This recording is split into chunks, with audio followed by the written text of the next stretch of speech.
Easy പോയിന്റിലേക്ക് ഏവർക്കും സ്വാഗതം. സോഷ്യോളജിയുടെ BA സോഷ്യോളജിയുടെ first semester methodology and perspectives of social science എന്ന പേപ്പറിലെ പ്രധാനപ്പെട്ട ചില ഭാഗങ്ങൾ. എപ്പിസ്റ്റമോളജി എന്താണ് എന്ന് കഴിഞ്ഞ വീഡിയോയിൽ ഞാൻ ഇട്ടതാണ്. എങ്കിലും എപ്പിസ്റ്റമോളജി എന്താണ് എന്ന് ചോദിക്കുകയാണെങ്കിൽ ഒരു ഷോർട്ട് ആൻസർ അല്ലെങ്കിൽ ഒരു ഷോർട്ട് എസ്സേ കൊടുക്കുന്നുണ്ട്. അതുപോലെ തന്നെ ഇതിലെ പ്രധാന മറ്റൊരു ടോപ്പിക്കാണ് എന്താണ് knowledge, what do you mean by knowledge. അതുപോലെ തന്നെ positivist and interpretive views of knowledge, അത് നോളജിനെ കുറിച്ചുള്ള പോസിറ്റിവിസ്റ്റിൻ്റെയും വ്യാഖ്യാന വീക്ഷണങ്ങളും വിശദീകരിക്കുന്നത്. ഇനി എപ്പിസ്റ്റമോളജി എന്താണ് എന്ന് ചോദിച്ചാൽ നമ്മൾ പറഞ്ഞു അറിവിൻ്റെ ശാസ്ത്രം, ജ്ഞാനശാസ്ത്രം, അല്ലെങ്കിൽ epistemology is the philosophy of knowledge.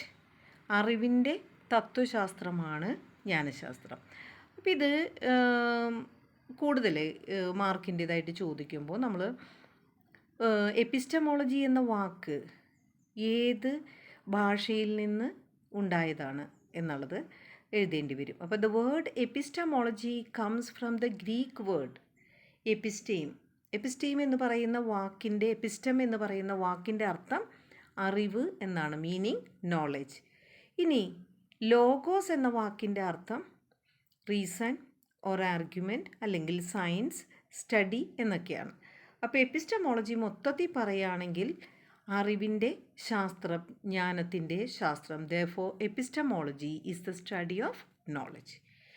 ഇനി എപ്പിസ്റ്റമോളജിയെക്കുറിച്ച് പറയുമ്പോൾ നമുക്ക് വളരെ അറിവെന്ന് പറയുമ്പോൾ അത് സത്യം എന്ന വാക്ക് നമുക്ക് വേണമെങ്കിൽ ഉപയോഗിക്കാം. At another level epistemology deals with knowing the truth. വാസ്തവത്തിൽ എന്താ നടന്നത്, എന്താ സത്യം എന്നതിനെക്കുറിച്ചുള്ള അന്വേഷണമാണ് ജ്ഞാനശാസ്ത്രം. അപ്പോൾ the central question is what constitute truth. അപ്പോഴും നമുക്ക് മറ്റൊരു ചോദ്യമുണ്ട്, എന്താണ് സത്യം? അതുമാത്രമല്ല, ആ സത്യം എങ്ങനെയാണ് ഒരു റിസർച്ചർ കണ്ടെത്തുന്നത്, ഒരു ഗവേഷകനെ എങ്ങനെയാണ് വസ്തുത അല്ലെങ്കിൽ ഫാക്റ്റ് കണ്ടെത്താനാവുന്നത്, അത് സത്യവുമാണോ എന്ന് മനസ്സിലാക്കുകയും വേണം.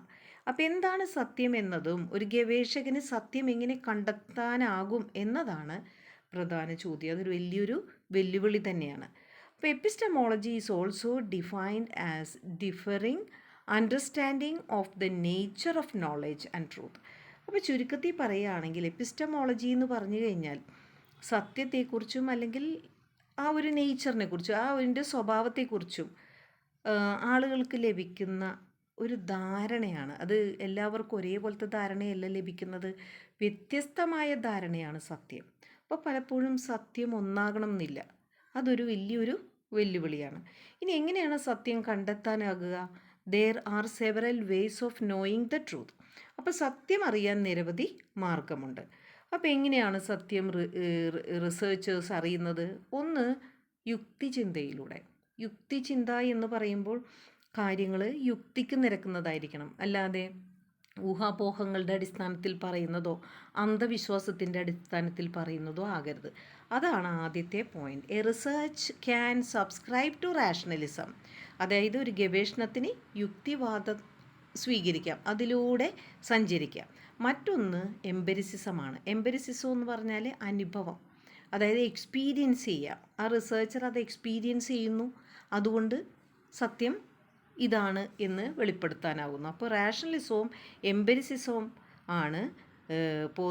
അല്ലെങ്കിൽ അതിനെ മറ്റൊരു വാക്കിൽ നമുക്ക് പറയാം, റാഷണലിസത്തെ നമുക്ക് പോസിറ്റിവിസം എന്ന് പറയാം. അതുപോലെ തന്നെ ഇൻ്റർപ്രറ്റിസം, അതായത് വ്യാഖ്യാനവാദം, നമ്മൾ അനുഭവത്തിലൂടെ അത് വ്യാഖ്യാനിച്ചെടുക്കുക.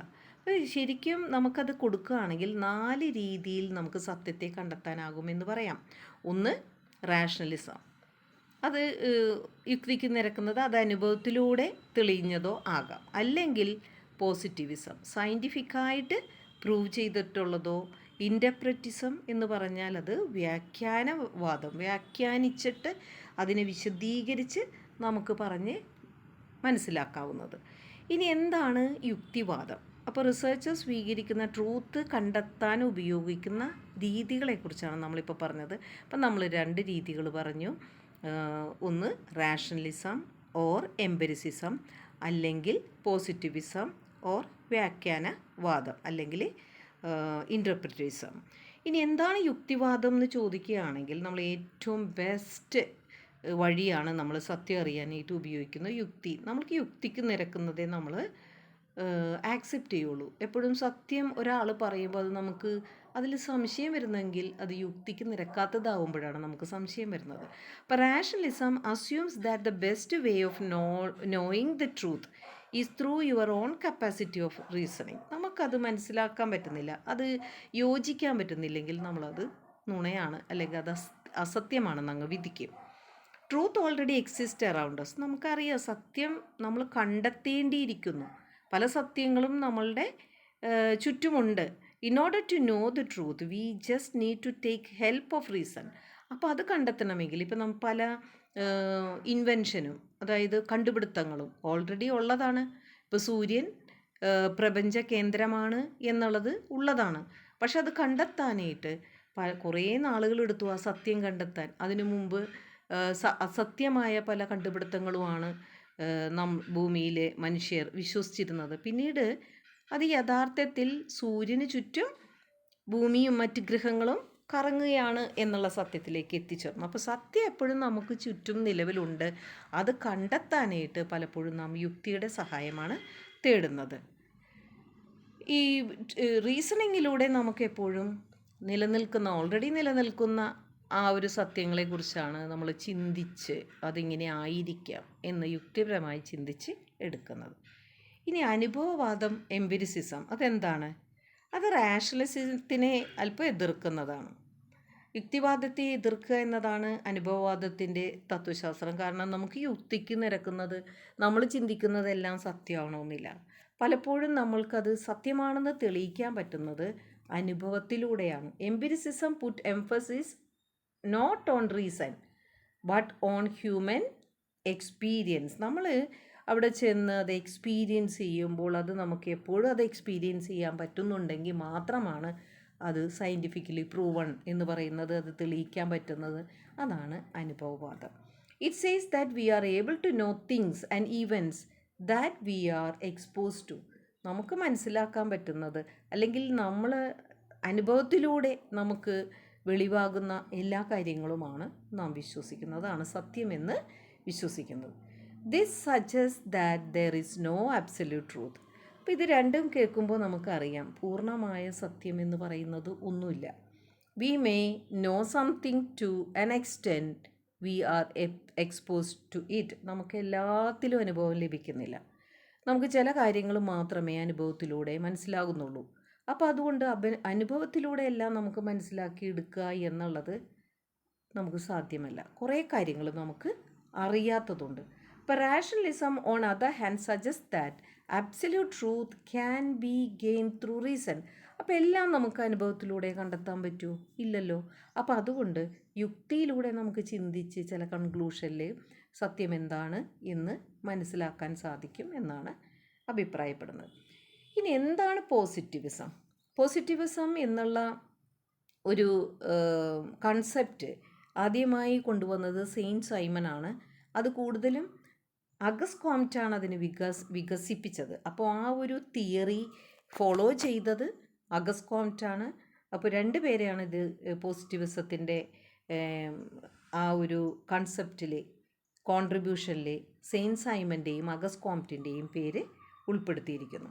ഇനി positivist explain the development of scientific law. അപ്പോൾ പോസിറ്റിവിസ്റ്റ് എന്ന് പറയുമ്പോൾ ഇവിടെ ഒരു സയൻസ്, അതായത് തെളിവിലൂടെ രണ്ടും കൂടി ചേർത്തിട്ട് യുക്തിക്ക് നിരക്കുന്നതും ആകണം, അനുഭവവാദവും ഉണ്ടാവണം, അത് സയൻറ്റിഫിക്കലി നിയമപരമായി അത് തെളിയിക്കാൻ പറ്റണം, എക്സ്പ്ലെയിൻ ചെയ്യാൻ പറ്റണം. അതാണ് പറയുന്നത് പോസിറ്റിവിറ്റികൾ ഈ പ്രതിഭാസത്തെ വിശദീകരിക്കുന്നതിന് കുറേ ശാസ്ത്രീയമായ നിയമം അതിൻ്റെ സഹായം എടുത്തിട്ടാണ് എക്സ്പ്ലെയിൻ ചെയ്യാൻ പോണത്. പിന്നെ അടുത്തൊരു ക്വസ്റ്റ്യൻ വരാൻ സാധ്യതയുള്ളത് പോസിറ്റിവിസവും ആൻഡ് ഇൻ്റർപ്രിറ്റിസവുമാണ്. അപ്പോൾ അതെന്താണ്? പോസിറ്റിവിസ്റ്റ് എന്താണ് ബിലീവ് ചെയ്യുന്നത്? അവരെന്താ വിശ്വസിക്കുന്നത്? അവർ പറയുന്നത് എന്തെങ്കിലും ഒരു സോഷ്യൽ ഫാക്റ്റ്, വസ്തുത നമുക്ക് കണ്ടെത്തണം അല്ലെങ്കിൽ സ്ഥിരീകരിക്കണമെങ്കിൽ അതിൻ്റെ സയൻറ്റിഫിക് റിസർച്ചിലൂടെ മാത്രമേ സാധിക്കുള്ളൂ. ഒബ്ജക്റ്റീവ് എന്ന് പറഞ്ഞാൽ വസ്തുനിഷ്ഠമായി, ആരുടെ ഊഹാപോഹങ്ങളില്ല, അതെന്താണ് സത്യം അത് അങ്ങനെ തന്നെ ഒരു ബയസും ഒരു പക്ഷപാതവും ഇല്ലാതെ പറയുന്നതാണ് ഒബ്ജക്റ്റീവ്. അപ്പോൾ ഒബ്ജക്റ്റീവ് സയൻറ്റിഫിക് റിസർച്ചിലൂടെ മാത്രമേ നമുക്ക് സത്യം കണ്ടെത്താൻ പറ്റുള്ളൂ എന്ന് ആര് പറയുന്നു? പോസിറ്റിവിസ്റ്റ് അഭിപ്രായപ്പെടുന്നു. അപ്പോൾ വസ്തുനിഷ്ഠവും ശാസ്ത്രീയവുമായ ഗവേഷണത്തിലൂടെ നമുക്ക് സാമൂഹ്യ വസ്തുതകൾ സ്ഥാപിക്കാൻ കഴിയുമെന്ന് പോസിറ്റിവിസ്റ്റുകൾ അഭിപ്രായപ്പെടുന്നു. ഇനി എന്താണ് ഇൻ്റർപ്രറ്റിവിസ്റ്റുകൾ പറയുന്നത്?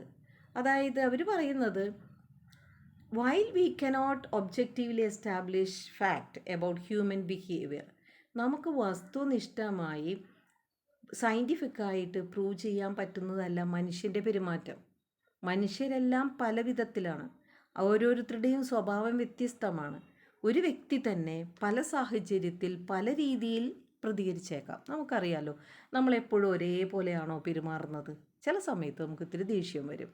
ചില സമയത്ത് ഒരാൾ എന്തെങ്കിലും കാര്യം പറയുമ്പോൾ നമ്മളത് ചിരിച്ച് അതിനെ അക്സെപ്റ്റ് ചെയ്യും. അപ്പോൾ അതുകൊണ്ട് ഓരോ വ്യക്തികളുടെയും അഭിപ്രായങ്ങൾ, പെരുമാറ്റങ്ങൾ ഇത് നമുക്കൊരിക്കലും പ്രവചിക്കാൻ പറ്റില്ല. അതുകൊണ്ട് തന്നെ എങ്ങനെയാണ് ഒരു വ്യക്തിയിൽ നിന്ന് ഒരു വസ്തുനിഷ്ഠമായ കാര്യം നമുക്ക് നേടിയെടുക്കാൻ, കണ്ടെത്താൻ സാധിക്കുന്നത്? We can investigate subjective interpretation of behaviour. അപ്പം നമുക്ക് എങ്ങനെയാണ് ആ സാഹചര്യത്തിനനുസരിച്ച് ആ വ്യക്തി അങ്ങനെ പെരുമാറി എന്ന് നമുക്ക് പറയാൻ സാധിക്കും. അപ്പോൾ സബ്ജക്റ്റീവ് എന്നാണ് പറഞ്ഞാൽ എന്താണ്? ആത്മനിഷ്ഠത എന്ന് പറഞ്ഞാൽ എങ്ങനെയാണ്? ഓരോ സിറ്റുവേഷനിലും അയാളുടെ സ്വഭാവത്തിനനുസരിച്ച് അയാൾ മാറിക്കൊണ്ടിരിക്കും. അയാളുടെ സിറ്റുവേഷൻ അനുസരിച്ചാണ് അയാൾ പെരുമാറുന്നത് എന്നുള്ളതാണ് ആത്മനിഷ്ഠം എന്നുള്ള വാക്ക് ഉദ്ദേശിക്കുന്നത്.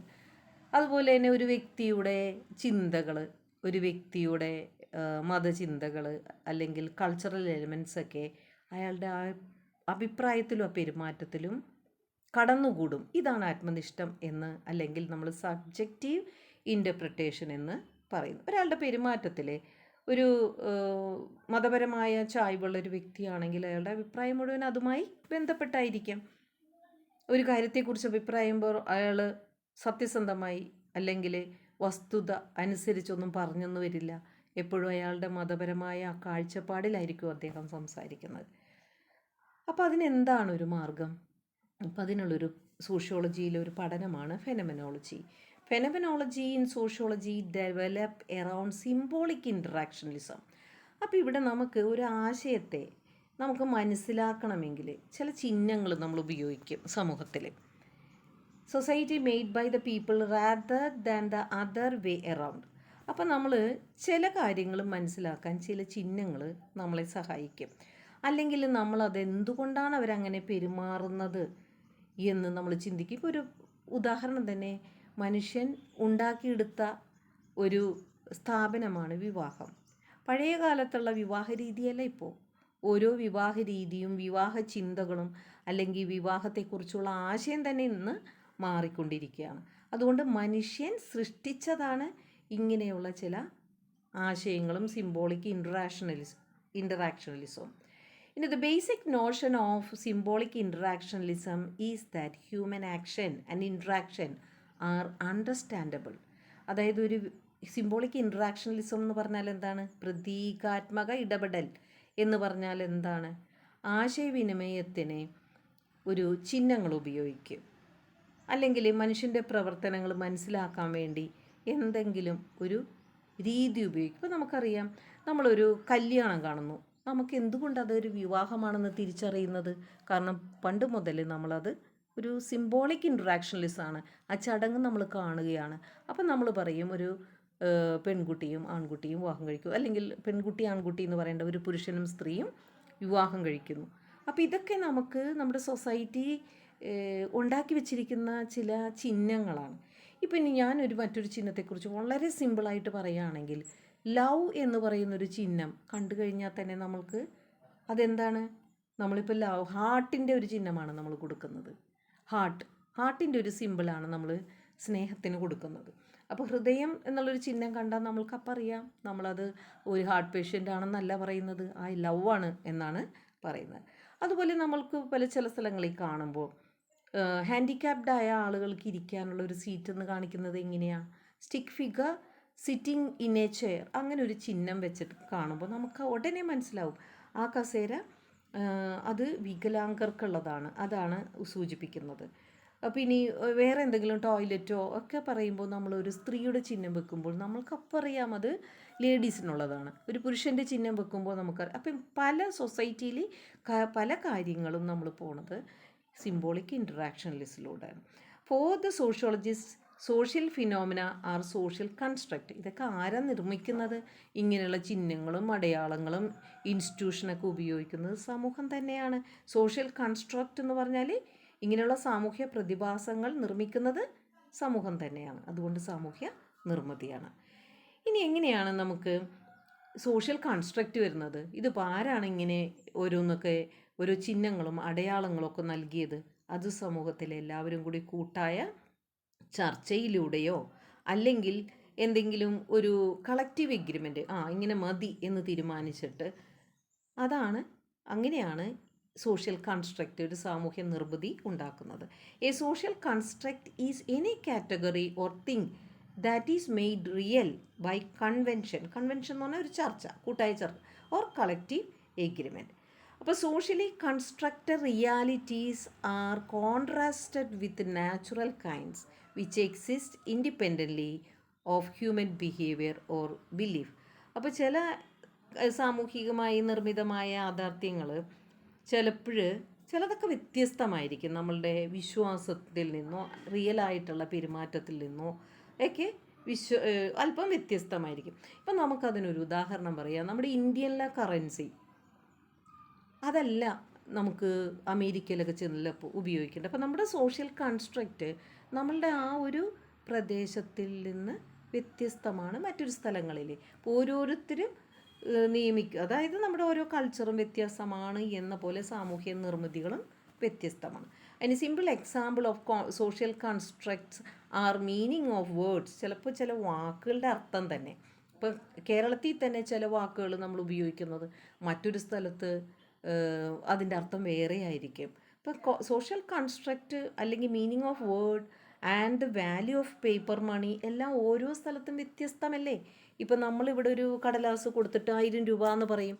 അപ്പോൾ വേറെ ഒരു സ്ഥലത്ത് അതേപോലെ തന്നെ $1000 എന്ന് പറയുമ്പോൾ അതിൻ്റെ മൂല്യം വ്യത്യസ്തമാണ്. ഇവിടുത്തെ 1000 രൂപയുടെ മൂല്യമല്ല $1000. അപ്പോൾ ഇതാണ് സോഷ്യൽ കൺസ്ട്രക്റ്റ്. ഓരോ സ്ഥലങ്ങളിലും സമൂഹത്തിന് വ്യത്യസ്തമാണ്. ഇനി ഫാമിലിയെക്കുറിച്ച് പറയുകയാണെങ്കിൽ family for example is not an objective social fact. നമുക്ക് പറയാൻ പറ്റുമോ അത് ഒബ്ജക്റ്റീവ് വസ്തുനിഷ്ഠമായി ഫാമിലി എന്ന് പറഞ്ഞാൽ ഇങ്ങനെ ഇരിക്കണം എന്ന് പറയാൻ പറ്റുമോ? ഇല്ല. നമ്മളെപ്പോഴും എന്താ പറയുക, ഒരു പുരുഷനും സ്ത്രീയും കുട്ടികളും അടങ്ങുന്നതാണ് കുടുംബം. പക്ഷെ അല്ലാതെ സ്ത്രീയും കൂടി വിവാഹം കഴിച്ച് ജീവിക്കുന്നത് ഇപ്പോൾ ഒരു ഫാമിലിയാണെന്ന് പറയുന്നുണ്ട്. അപ്പോൾ അതുകൊണ്ട് നമുക്ക് വസ്തുനിഷ്ഠമായി സത്യം കണ്ടെത്താൻ വളരെ ബുദ്ധിമുട്ടാണ്. കാലത്തിനനുസരിച്ച് അല്ലെങ്കിൽ സമൂഹമനുസരിച്ച് മാറിക്കൊണ്ട് ഇരിക്കുന്നതൊന്നാണ് സോഷ്യൽ കൺസ്ട്രക്റ്റ്. അപ്പോൾ ഫിനോമിനലിസ്റ്റ് പറയുന്നത് it make more sense to conduct qualitative research. അപ്പോൾ ഇവിടെ നമുക്ക് സയൻറ്റിഫിക് റിസർച്ച് അല്ലെങ്കിൽ നമ്മൾ ക്വാണ്ടിറ്റേറ്റീവ് കണക്ക് മാത്രം എടുക്കുന്ന റിസർച്ച് നടത്തിയിട്ട് കാര്യമില്ല. ഇവിടെ നമ്മൾ അവരോട് കൂടുതൽ ഇടപഴകി അവരോട് ചോദ്യങ്ങൾ ചോദിച്ച് ഗവേഷണം നടത്തണം. അതാണ് ക്വാളിറ്റേറ്റീവ് റിസർച്ച്, ഗുണപരമായ ഗവേഷണം. അതെങ്ങനെയാണ് സാധിക്കുക? അത് സാധിക്കുന്നത് പലപ്പോഴും റിസർച്ച് ഇൻ്റർവ്യൂയിലൂടെ, അല്ലെങ്കിൽ ചിലവരോട് ചോദിച്ചാൽ അവർ കറക്റ്റായി ഉത്തരം പറയുന്നില്ലെങ്കിൽ പാർട്ടിസിപ്പൻ്റ് ഒബ്സർവേഷൻ, ആ സമൂഹത്തിൽ കുറേ കാലം ജീവിച്ചിട്ട് അവരുടെ രീതികൾ സ്വയം അനുഭവത്തിലൂടെ മനസ്സിലാക്കുക. അതാണ് qualitative research. Rich in validity that offer verstehen എന്നുള്ള വാക്ക് പലപ്പോഴും സോഷ്യോളജിയിൽ ഉപയോഗിക്കുന്നുണ്ട്. വെസ്റ്റഹൻ എന്ന് പറഞ്ഞാൽ മറ്റൊരാളുടെ കണ്ണിലൂടെ കാണുക. വെസ്റ്റഹൻ എന്ന് പറഞ്ഞാൽ അവരെ നമ്മളൊരു അവരുടെ കാഴ്ചപ്പാടിൽ നിന്ന് മറ്റൊരാളുടെ ഷൂവിൽ കയറുക എന്ന് പറഞ്ഞാൽ എന്താണ്, അയാൾ എന്താ ഫീൽ ചെയ്യുന്നത് എന്ന് മനസ്സിലാക്കുക. Rather than focusing on reliability and trying to generalise to the whole society. ഒരു സമൂഹത്തെ മൊത്തം അങ്ങോട്ട് ഇങ്ങനെ ആയിരിക്കും എന്ന് പറയാതെ ഇപ്പം നമ്മൾ ട്രാൻസ്ജെൻഡേഴ്സിനെയൊക്കെ പലപ്പോഴും അവരുടെ ഫീലിങ്സും അവരുടെ അവസ്ഥ എന്താണെന്ന് മനസ്സിലാക്കാതെ പൊതുവേ ജനറലായിട്ട് അവർ ക്രിറ്റിസൈസ് ചെയ്യാറുണ്ട്. പക്ഷേ നാച്ചുറലി എന്താ സംഭവിക്കുന്നതെന്ന് അവർക്കേ പറയാൻ പറ്റുള്ളൂ. അതാണ് വെസ്റ്റഹൺ എന്നുള്ള വാക്കുകൊണ്ട് ഉപയോഗിക്കുന്നത്. അതായത് സഹാനുഭൂതിയിലൂടെ മനസ്സിലാക്കുക, അവരുടെ പ്ലേസിൽ നിന്ന് ചിന്തിക്കുക എന്നർത്ഥം. അപ്പോൾ എപ്പോഴും സമൂഹത്തെ മൊത്തത്തിൽ അങ്ങോട്ട് സാമാന്യവൽക്കരിക്കാതെ ക്വാളിറ്റേറ്റീവ് റിസർച്ചിലൂടെ യുക്തിസഹമാണ് എന്ന് പറയുന്ന കാര്യങ്ങൾ അത് കൂടുതൽ മനസ്സിലാക്കാൻ ശ്രമിക്കുക എന്നാണ് ഫെനോമിനോളജിസ്റ്റുകൾ അഭിപ്രായപ്പെടുന്നത്. അതുകൊണ്ട് നമുക്കിപ്പോൾ ഒരു വ്യക്തി അവിടെ എന്താ ചെയ്യുന്നതെന്ന് റിസർച്ചറിനെ നോക്കിയാൽ ചിലപ്പോൾ മനസ്സിലാവും. ഇപ്പോൾ ഒരാൾ അവിടെ ഇരുന്ന് വായിക്കുന്നു, അപ്പം നമ്മൾ എന്താണ് അയാൾ ചെയ്യുന്നത് എന്ന് ചോദിച്ചാൽ അയാൾ അവിടെ ഇരുന്ന് എന്തോ വായിക്കുന്നു. പക്ഷേ ആ വ്യക്തി ആരാണ്, എന്താണ് ചെയ്യുന്നത് എന്നറിയണമെങ്കിൽ നമുക്കൊരു സിംബോളിക് ഇൻട്രാക്ഷനിലൂടെ മനസ്സിലാക്കണം. അതൊരു പള്ളിയിലൊരു പുരോഹിതൻ വായിക്കുന്നതാണ്, അത് നമുക്ക് തിരിച്ചറിയാം. ഒരു ക്ലാസ് റൂമിൻ്റെ അകത്ത് ഒരു ടീച്ചറാണെങ്കിൽ നമ്മൾ ഒരു ടീച്ചർ പാഠം വായിക്കുന്നതാണ്. ഇനി മറ്റൊരാൾ വേറൊരു റൂമിലിരുന്ന് വായിക്കുന്നത് എന്താണെന്ന് മനസ്സിലാണെങ്കിൽ നമ്മളത് ആ സിറ്റുവേഷൻ മനസ്സിലാക്കണം. അതൊരു പഞ്ചായത്താണ്, പഞ്ചായത്ത് പ്രസിഡൻ്റാണ് അവിടെയുള്ള റിപ്പോർട്ട് വായിക്കുന്നത്. അല്ലെങ്കിൽ ഒരു സ്കൂളാണ്, സ്കൂളിലെ ഹെഡ് മിസ്ട്രസ്സാണ് ആനുവൽ റിപ്പോർട്ട് വായിക്കുന്നത്. ഇതൊക്കെ മനസ്സിലാക്കണമെങ്കിൽ നമുക്കറിയണം അത് ആരാണ് ആ വ്യക്തി, എന്തുകൊണ്ടാണ് അയാൾ ചെയ്യുന്നത്. അപ്പോൾ observation of a person cooking or writing would be an example for this. ഒരാൾ അവിടെ ഇരുന്ന് കുക്ക് ചെയ്യുന്നു, അത് ഷെഫാകാം, ഒരു വീട്ടിലെ ഗൃഹനാഥനാകാം, അല്ലെങ്കിൽ ആ വീട്ടിലെ സെർവൻ്റ് ആകാം. കുക്ക് ചെയ്തു എന്നതുകൊണ്ട് അയാൾ ആരാകണം എന്ന് നമുക്ക് പറയാൻ പറ്റില്ല. അപ്പോൾ അതുപോലെ എഴുതുന്നു എന്ന് പറഞ്ഞതുകൊണ്ട് ആർക്ക് വേണമെങ്കിലും എവിടെ ഇരുന്നു എഴുതാം. ഒരു ടീച്ചറിന് എഴുതാം, ഒരു സ്റ്റുഡൻറ്റിന് എഴുതാം, അല്ലെങ്കിൽ ആധാരം എഴുത്തുകാരന് എഴുതാം, അല്ലെങ്കിൽ ഒരു പബ്ലിക് പ്ലേസിലിരുന്ന ഒരാൾക്ക് എന്തെങ്കിലും ഫില്ല് ചെയ്യാം. അപ്പം അതൊന്നും നമുക്ക് എഴുതുന്നവൻ ആരാണ് എന്ന് പറയാൻ പറ്റൂ, കുക്ക് ചെയ്യുന്നവൻ ആരാണെന്ന് പറയാൻ പറ്റൂ. One can confirm and determine the meaning of an action. അതിങ്ങനെ നമുക്ക് നോക്കിയിട്ട് ചിലപ്പോൾ നമുക്ക് മനസ്സിലാകും, ലളിതമായി നിരീക്ഷിച്ചുകൊണ്ട് അയാൾ എന്താ ചെയ്യുന്നതെന്ന് നമുക്ക് മനസ്സിലാകും. However observational understanding alone is sufficient to explain human action. അങ്ങനെ കണ്ടുകൊണ്ട് അയാൾ എഴുതുകയാണ് എന്ന് പറഞ്ഞതുകൊണ്ട് ആ വ്യക്തി എന്താണ് എഴുതുന്നതെന്ന് മനസ്സിലാക്കണമെങ്കിൽ കുറച്ച് നേരം അവിടെ നിൽക്കണം, ഒബ്സർവ് ചെയ്യണം, സോഷ്യൽ സിനാരോ നമുക്ക് മനസ്സിലാവണം. ഇനി sociology is study of human society എന്ന് നമുക്കറിയാം, നമുക്ക് കണ്ണടച്ച് പറയാം, മനുഷ്യ സമൂഹത്തെക്കുറിച്ചുള്ള പഠനമാണ്. അതുപോലെ തന്നെ മനുഷ്യൻ്റെ പെരുമാറ്റത്തെക്കുറിച്ചുള്ള പഠനമാണ്. ഇനി ഇൻ്റർപ്രറ്റീവ് സോഷ്യോളജി എന്ന് പറഞ്ഞാൽ എന്താണ്, അതൊരു ചോദ്യമാണ്. അപ്പോൾ അതൊരു അപ്രോച്ചാണ്. Interpretive sociology is an approach to this topic founded on the notion of verstehen. അവിടെയാണ് ആ വെസ്റ്റഹൻ എന്നുള്ള വാക്ക് വീണ്ടും റിപ്പീറ്റ് ചെയ്യുന്നത്. എന്താണ് ഈ വെസ്റ്റഹൻ എന്നുള്ള വാക്കിൻ്റെ അർത്ഥം? Meaning deep understanding. അതായത് നമ്മളിപ്പോൾ ഒരാൾ എഴുതുന്നത് കണ്ടു, ഒരാൾ കുക്ക് ചെയ്യുന്നത് കണ്ടു, ഒരാൾ സംസാരിക്കുന്നത് കണ്ടു, അതെന്താണെന്ന് മനസ്സിലാകണമെങ്കിൽ ഡീപ്പ് അണ്ടർസ്റ്റാൻഡിങ് വേണം. അതാണ് of the society in question. Sociology എന്ന് പറയുമ്പോൾ നമുക്കറിയാലോ എന്താണെന്ന്. ഇൻ്റർപ്രറ്റീവ് സോഷ്യോളജി എന്ന് പറയുമ്പോൾ ആഴത്തിലുള്ള ധാരണ, സഹാനുഭൂതിയിലൂടെയുള്ള ധാരണ എന്നാണ് ഡെഫിനിഷനായിട്ട് പറയുന്നത്. അപ്പോൾ സോഷ്യോളജിസ്റ്റും ആന്ത്രപ്പോളജിസ്റ്റും നരവംശാസ്ത്രജ്ഞരും എന്താ ചെയ്യുന്നത്? ആദിവാസികളുടെ പ്രകൃതം അറിയാൻ, അവരുടെ ഉപസംസ്കാരം അറിയാനൊക്കെ കുറച്ച് കാലം അവരുടെ കൂടെ താമസിക്കും. Who live with native tribes or other distinct subculture for extended period. അപ്പോൾ ഏതെങ്കിലും ഒരു സംസ്കാരത്തെക്കുറിച്ച് പഠിക്കാനോ ഒരു ഗോത്രവിഭാഗത്തെക്കുറിച്ച് പഠിക്കാനോ അവിടെ പോയിട്ട് കുറച്ച് നാൾ അങ്ങ് താമസിക്കും. എന്നിട്ടൊരു രീതിയാണ് ഉപയോഗിക്കുന്നത്. അത് വെബറാണ്, മാക്സ് വെബറാണ് ഒരു മെത്തഡോളജി ഉപയോഗിച്ചത്, വെസ്റ്റഹൻ മെത്തഡോളജി, വെസ്റ്റഹൻ ഇൻ ആക്ഷൻ എന്ന് പറഞ്ഞു കഴിഞ്ഞാൽ വെസ്റ്റഹൻ പ്രവർത്തന രീതി ഉപയോഗിച്ചത് മാക്സ് വെബറാണ് കേട്ടോ. അപ്പോൾ positivist believe that sociology can establish social fact. Positivist എന്താ പറഞ്ഞത്? സോഷ്യൽ ഫാക്റ്റ് സാമൂഹ്യ പഠനത്തിലൂടെ കണ്ടെത്താൻ പറ്റും, കൺസെപ്റ്റ് കണ്ടെത്താൻ പറ്റും. ആൻഡ് ഇൻസ്റ്റിറ്റ്യൂഷൻ ഇൻ സൊസൈറ്റി, സമൂഹത്തിലെ സ്ഥാപനങ്ങൾ, സ്ഥാപിക്കപ്പെട്ട സ്ഥാപനങ്ങൾ ഏതൊക്കെയാണ്? കുടുംബം, വിവാഹം, മതപരമായ മതസ്ഥാപനം എന്ന് ഉദ്ദേശിക്കുന്നത് ബിൽഡിംഗ് ഒന്നുമല്ല കേട്ടോ. മതം എന്ന് പറയുന്ന സ്ഥാപനം, സാമ്പത്തിക സ്ഥാപനം, രാഷ്ട്രീയ സ്ഥാപനം, ഇതെല്ലാം ഒബ്ജക്റ്റീവ്ലി വസ്തുനിഷ്ഠമായും സയൻറ്റിഫിക്കലും പ്രൂവ് ചെയ്യാൻ പറ്റും എന്ന് പോസിറ്റിവിസ്റ്റ് പറയുന്നു. ഇനി പോസിറ്റിവിസം ഇൻ്റർപ്രറ്റീവിസം എന്ന് പറയുമ്പോൾ രണ്ട് ബേസിക് അപ്രോച്ചസ് ആണ്. മെത്തേഡ്സ് ഓഫ് സോഷ്യോളജി എന്ന് പറയുമ്പോൾ അതിൽ റിസർച്ച് മെത്തേഡിൽ ഉപയോഗിക്കുന്നതാണ്. പോസിറ്റിവിസ്റ്റ് എന്ന് പറഞ്ഞാൽ സയൻറ്റിഫിക് ക്വാണ്ടിറ്റേറ്റീവ്, അതായത് എണ്ണം, ക്വാണ്ടിറ്റിയുടെ അടിച്ച് എത്ര കുടുംബം, അങ്ങനെയുള്ള രീതിയിലാണ് ഉപയോഗിക്കുന്നത്. ഇൻ്റർപ്രറ്റീവ്സ് പറയുന്നത് ക്വാളിറ്റേറ്റീവ് മെത്തേഡാണ്. ക്വാളിറ്റേറ്റീവ് എന്ന് പറഞ്ഞാൽ അവരുടെ സ്വഭാവ സവിശേഷതകൾ, പെരുമാറ്റങ്ങൾ, ഇതെല്ലാം മനസ്സിലാക്കി ഇൻ്റർവ്യൂയിലൂടെയും പാർട്ടിസിപ്പൻ്റ് ഒബ്സർവേഷനിലൂടെയും മനസ്സിലാക്കും. ഇനി പോസിറ്റിവിസം എന്ന് പറയുമ്പോൾ ക്വാണ്ടിറ്റേറ്റീവ് മെത്തേഡ് എന്ന് നമ്മൾ പറഞ്ഞു. ഏതൊക്കെ മെത്തേഡാണ് ഉപയോഗിക്കുന്നത്? സോഷ്യൽ സർവേ, നമ്മുടെ വീടുകളിലൊക്കെ വന്ന് കണക്കെടുക്കുമല്ലോ. വീടുകളിൽ ഒരു സ്റ്റാൻഡേർഡ് ഓഫ് ലിവിങ്, നമ്മുടെ ജീവിത നിലവാരം അറിയാനായിട്ട് വീട്ടിൽ ടി വി ഉണ്ടോ, ഫ്രിഡ്ജുണ്ടോ, എ സി ഉണ്ടോ, ഇങ്ങനെയുള്ള കാര്യങ്ങളൊക്കെ ചോദിക്കുമല്ലോ. അല്ലെങ്കിൽ ഒരു സ്ട്രക്ചേർഡ് ക്വസ്റ്റ്യനെയർ, ഒരു ലിസ്റ്റിൽ എഴുതിയിട്ട് ചോദ്യങ്ങളുണ്ടാവും. എന്നിട്ട് ആ ചോദ്യങ്ങൾ അതേപോലെ നമ്മളോട് ചോദിക്കും, എന്നിട്ട് അതിൻ്റെ ഉത്തരം അവർ ടിക്കിടും. അല്ലെങ്കിൽ official statistic, because these have good reliability and representativeness. ഇത് എടുത്തു വെക്കുന്നതാണ് പോസിറ്റിവിസ്റ്റ് അവരുടെ ഡാറ്റ ശേഖരണത്തിന് ഏറ്റവും കൂടുതൽ ഉപയോഗിക്കുന്ന രീതി. അതുപോലെ തന്നെ positivist see society as shaping the individual. അതായത് പോസിറ്റിവിസ്റ്റ് സമൂഹം വ്യക്തിയെ രൂപപ്പെടുത്തുന്നു എന്ന് പറയുന്നു. And believe that social fact shape individual action. അപ്പോൾ സാമൂഹ്യ വസ്തുതകൾ വ്യക്തികളുടെ പെരുമാറ്റത്തെ രൂപപ്പെടുത്തുന്നു എന്ന് വിശ്വസിക്കുന്നവരാണ് പോസിറ്റിവിസ്റ്റ്. അതുപോലെ തന്നെ പോസിറ്റിവിസ്റ്റുകളുടെ പാരമ്പര്യം, അവർ പറയുന്നത് ക്വാണ്ടിറ്റേറ്റീവ് റിസർച്ച് നടത്താം എന്നാണല്ലോ, കണക്കെടുപ്പ്. അതുപോലെ തന്നെ ലാർജ് സ്കെയിൽ സർവേ, ഒരു പ്രദേശം മുഴുവൻ അവർ സർവേ ചെയ്യുന്നു. എന്നിട്ട് അവർ പറയും ഇപ്പോൾ ഈ സമൂഹത്തിൽ ഇങ്ങനെയാണ് നടക്കുന്നത്, ഓവർവ്യൂ സൊസൈറ്റി. എന്നിട്ട് അവരൊരു അവലോകനം ആ സൊസൈറ്റിയെക്കുറിച്ച് ആസ് എ ഹോൾ മൊത്തത്തിൽ.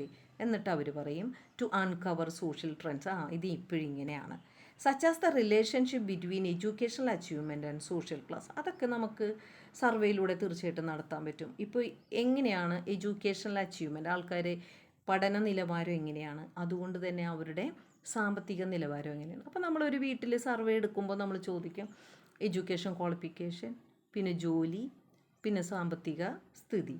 അപ്പോൾ നമുക്ക് ഏകദേശം ആ ഒരു പ്രദേശത്തിൻ്റെ economic status, standard of life മനസ്സിലാക്കാൻ സാധിക്കും. അത് ഉറപ്പാണ്. Positivist also believe that sociology can and should use the same method. അതുപോലെ തന്നെ പോസിറ്റിവിസ്റ്റ് പറയുന്നത് എക്കണോമിക്സിൽ മാത്രമല്ല, പൊളിറ്റിക്സിൽ മാത്രമല്ല, ഇത് നിങ്ങൾക്ക് സോഷ്യോളജിയിൽ ഉപയോഗിക്കാം എന്ന് പറയുന്നു. ആര്? പോസിറ്റിവിസ്റ്റ്. അപ്പോൾ ടു സ്റ്റഡി സോഷ്യൽ വേൾഡ്, സാമൂഹ്യ ലോകത്തെ നിങ്ങൾക്ക് ഈ രീതി തന്നെ ഉപയോഗിക്കാം. ക്വാണ്ടിറ്റേറ്റീവ് അപ്രോച്ചിലൂടെ ഉപയോഗിക്കാം.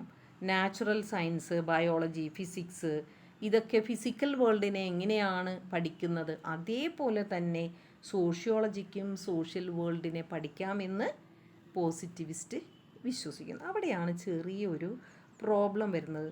നമുക്ക് ആളുകളോട് ചോദിച്ചാൽ പറയുന്നതെല്ലാം സത്യമാകണമെന്നില്ലല്ലോ. അപ്പോൾ ഒരു സയൻസ് എന്ന് പറയുമ്പോൾ നമുക്കത് കറക്റ്റ് അതിൻ്റെ മാറ്ററും അതിൻ്റെ പ്രോപ്പർട്ടീസും അതിൻ്റെ ക്വാളിറ്റിയും ക്വാണ്ടിറ്റീസും ഒക്കെ നമുക്ക് ലാബിൽ ടെസ്റ്റ് ചെയ്യാൻ പറ്റും. ഒരു മനുഷ്യൻ്റെ പെരുമാറ്റം എങ്ങനെയാണ് നമുക്ക് ലാബിൽ ടെസ്റ്റ് ചെയ്യാൻ പറ്റുന്നത്. അപ്പോൾ അത് തന്നെയാണ് ഇതിൻ്റെ ഒരു drawback. By adopting scientific technique, sociologists should be able eventually to uncover the law that governs society, just as scientists have discovered the law that govern the physical world. ഇപ്പോൾ പറയുന്നത് സയൻറ്റിഫിക് ടെക്നിക്കിലൂടെ സോഷ്യോളജിസ്റ്റിനും ഈ സമൂഹത്തിൻ്റെ ചില നിയമങ്ങൾ കണ്ടെത്താനാകും. എങ്ങനെ? സയൻറ്റിസ്റ്റുകൾ ഈ ഭൗതിക ലോകത്തിലെ നിയമങ്ങൾ കണ്ടെത്തുന്നത് പോലെ എന്നാണ് പോസിറ്റിവിസ്റ്റ് അഭിപ്രായപ്പെടുന്നത്. അപ്പോൾ ശരിക്കും ഒരു ബന്ധങ്ങൾ, കോറിലേഷൻസ് ചിലതൊക്കെ നമുക്ക് പോസിബിളാണ്. ഇപ്പം നമ്മൾ എക്കണോമിക്കലി, എഡ്യൂക്കേഷണലി നല്ല ഹൈ ലെവലുള്ള ഒരു വ്യക്തിക്ക് അയാൾക്ക് നല്ല ജോലി കിട്ടാം, അത് നല്ല നിലവാരത്തിൽ വരാം. അപ്പോൾ അത് വെച്ചൊരു കോറിലേഷൻ വെക്കുകയാണ്. എഡ്യൂക്കേറ്റഡായ പീപ്പിളിന് നല്ല ജോലി കിട്ടും. പക്ഷേ അതെപ്പോഴും പ്രാക്ടിക്കലാണോ? അയാളുടെ ഹെൽത്ത് ഇഷ്യൂ ഉണ്ടെങ്കിൽ അയാൾക്ക് ജോലിക്ക് പോകാൻ പറ്റിയില്ലെങ്കിലോ? അപ്പോൾ ഈ കമ്പാരിറ്റീവ് മെത്തേഡ് എപ്പോഴും പ്രാക്ടിക്കൽ അല്ല. പോസിറ്റീവ് റിസർച്ച് പറയുന്ന sociologist tend to look for relationship or correlation between 2 or more variables. This is known as comparative method. ഇപ്പോൾ സോഷ്യോളജിസ്റ്റ് പലപ്പോഴും കമ്പാരിറ്റീവ് മെത്തേഡ് ഉപയോഗിക്കാറുണ്ട്. പക്ഷെ പലപ്പോഴും അതിന് ഡ്രോബാക്സും ഉണ്ടാകാറുണ്ട്. ഇനി ഇൻ്റർപ്രിറ്റീവിസം, വ്യാഖ്യാനവാദമാണ് അടുത്തത്. ഇവർ പറയുന്നത് ഈ പോസിറ്റിവിസ്റ്റ് പറയുന്നത് പോലെ ക്വാണ്ടിറ്റിയിൽ വിശ്വസിച്ചിട്ട് കാര്യമില്ല, ക്വാളിറ്റിയിലാണ് നോക്കേണ്ടത്. ക്വാളിറ്റി എന്ന് പറഞ്ഞാൽ ഒരു വ്യക്തിയുടെ കഴിവുകൾ, ഗുണപരമായ കാര്യങ്ങൾ, അത് നമുക്ക് അളന്ന് നോക്കാനൊന്നും പറ്റില്ല, തൂക്കി നോക്കാൻ പറ്റില്ല, നിയമത്തിൻ്റെ അടിസ്ഥാനത്തിൽ പറയാൻ പറ്റില്ല. അതൊക്കെ നമുക്ക് അറിയണമെങ്കിൽ അൺസ്ട്രക്ചേർഡ് ഇൻ്റർവ്യൂ, നമ്മൾ അയാളോട് തുറന്ന് സംസാരിക്കണം. ഒരു കുറേ ചോദ്യം എഴുതി വെച്ചിട്ട് സ്ട്രക്ചർ ചെയ്തിട്ട് സ്ട്രക്ചേർഡ് ഇൻ്റർവ്യൂ അല്ല, നമ്മൾ അയാളോട് ഇങ്ങനെ സംസാരിച്ച് വരുമ്പോൾ ഒരു സൈക്കോളജിസ്റ്റിനെ പോലെ സംസാരിച്ച് വരുമ്പോഴാണ് നമുക്ക് ആ വ്യക്തിയുടെ പല കാര്യങ്ങളും മനസ്സിലാക്കാൻ പറ്റുന്നത്. ആ രീതി ഉപയോഗിച്ചിട്ട് വേണം ഡാറ്റകൾ സ്വീകരിക്കാനെന്ന് ഇൻ്റർപ്രെറ്റിവിസ്റ്റ് അഭിപ്രായപ്പെടുന്നു. അപ്പോൾ an interpretivist approach to social research would be much more qualitative. അവിടെ പോസിറ്റിവിസ്റ്റ് പറയുന്നത് ക്വാണ്ടിറ്റേറ്റീവ് എന്നാണ്, പക്ഷേ ഇൻ്റർപ്രെറ്റിവിസ്റ്റ് പറയുന്നത് അത് പറ്റത്തില്ല, ക്വാളിറ്റേറ്റീവ് അപ്രോച്ചാണ്. എന്തൊക്കെ മെത്തേഡ് ഉപയോഗിക്കുക? അവിടെ സോഷ്യൽ സർവേ ഒന്നും ജനറൽ ക്വസ്റ്റിനെയർ മെത്തേഡൊന്നും നടക്കത്തില്ല. ഇവിടെ using method such as unstructured interviews. അതുപോലെ തന്നെ ചിലവർ നമ്മൾ ചോദിച്ചാലൊന്നും പറയാനുള്ള കപ്പാസിറ്റി ഒന്നും ഉണ്ടാവത്തില്ല, അവർക്ക് അതിനുള്ള അറിവുണ്ടാവില്ല, നമ്മളോട് പറയാനുള്ള ഒരു വാക്ചാതുര്യം അവരുണ്ടാവില്ല. അങ്ങനെയുള്ളിടത്ത് എന്താ ചെയ്യുക? നമ്മൾ അവരിൽ ഒരാളായി ജീവിക്കുക, നമ്മളതെല്ലാം പങ്കാളിത്ത നിരീക്ഷണത്തിലൂടെ നോക്കിക്കാണുക. അപ്പോൾ ഇൻ്റർപ്രെറ്റിവിസ്റ്റും ഓർ ആൻറ്റി പോസിറ്റിവിസ്റ്റും argue that individuals are not just puppet. വ്യക്തികളെന്ന് പറയുന്നത് ഒരു എക്സ്റ്റേണൽ ഫോഴ്സസിൽ അവരിങ്ങനെ തന്നെ പെരുമാറുമെന്ന് നമുക്ക് പറയാൻ പറ്റില്ല. ഒരു സാഹചര്യം കൊടുക്കും, ഒരു സാഹചര്യത്തിൽ വ്യക്തികൾ പല രീതിയിലാണ് പെരുമാറുന്നത്. അല്ലാതെ സയൻസിൽ പറയുന്ന പോലെ ഇത് കുറച്ച് ആസിഡ് ഇട്ട് കഴിഞ്ഞാൽ അത് ഇന്ന കളറ് മാറും, ലിറ്റ്മസ് പേപ്പർ വൈറ്റ് ബ്ലൂ ആയി മാറും, റെഡായി മാറും എന്ന് പറയുന്ന പോലെയൊന്നുമല്ല. ചില സമയത്ത് മനുഷ്യൻ റിയാക്ട് ചെയ്തെന്നില്ല എന്ന് പറയും ചില സാഹചര്യത്തിൽ, ചില സമയത്ത് മനുഷ്യൻ ഓവർ റിയാക്ട് ചെയ്തെന്ന് വരും. അപ്പോൾ ഇൻ്റർപ്രെറ്റിവിസ്റ്റും ആൻറ്റി പോസിറ്റിവിസ്റ്റും പറയുന്നത് individuals are not just a puppet who react to external social forces as positivist believe. അതായത് പോസിറ്റിവിസ്റ്റുകൾ പറയുന്നത് പോലെ ബാഹ്യശക്തികളോട് പ്രതികരിക്കുന്ന വെറും പാവകളൊന്നുമല്ല വ്യക്തികൾ, ഓരോ മൂഡനുസരിച്ചായിരിക്കും പെരുമാറുക. അതുകൊണ്ട് അവരിൽ നിന്ന് ഒരു റിസർച്ചറിന് ചിലപ്പോൾ ഒന്നും കിട്ടിയില്ലെന്ന് വരും.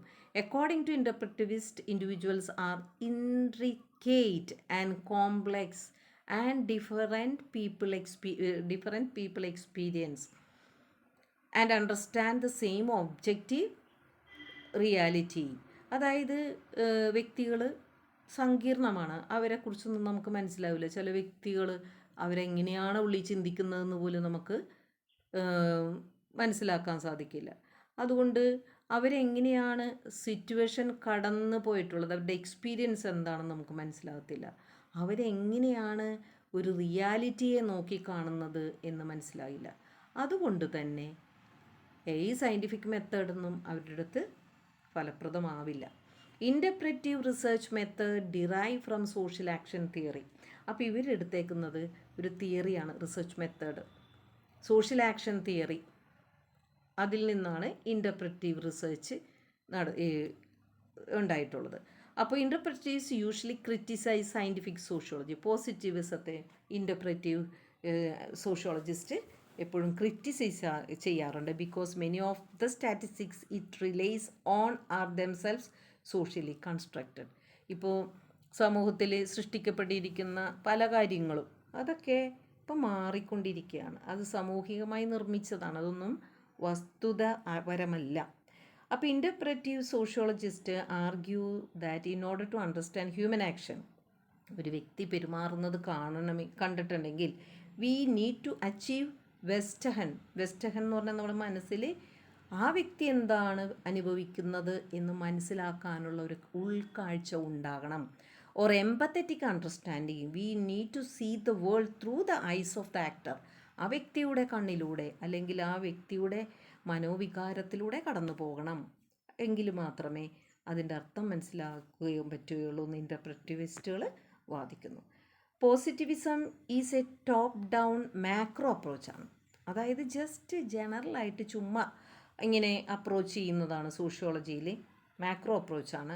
വിച്ച് യൂസസ് ക്വാണ്ടിറ്റേറ്റീവ് കണക്കുകൾ, വിവരങ്ങൾ, ഒരു ജനറൽ ലോ ഉണ്ടാക്കാൻ ഉപയോഗിക്കുന്നതാണ്. എന്നാൽ ഇൻ്റർപ്രറ്റിവിസം എന്ന് പറഞ്ഞാൽ സൂക്ഷ്മ നിരീക്ഷണമാണ്, മൈക്രോ അപ്രോച്ചാണ്, വിച്ച് യൂസസ് ക്വാളിറ്റേറ്റീവ് മെത്തേഡാണ്.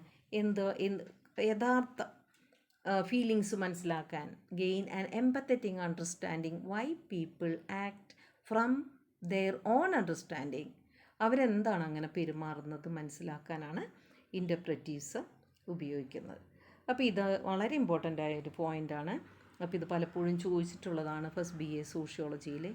അപ്പോൾ ഇതെല്ലാം നന്നായി പഠിക്കുക. അടുത്ത ടോപ്പിക്കുമായി ഉടനെ എത്താം. Thank you.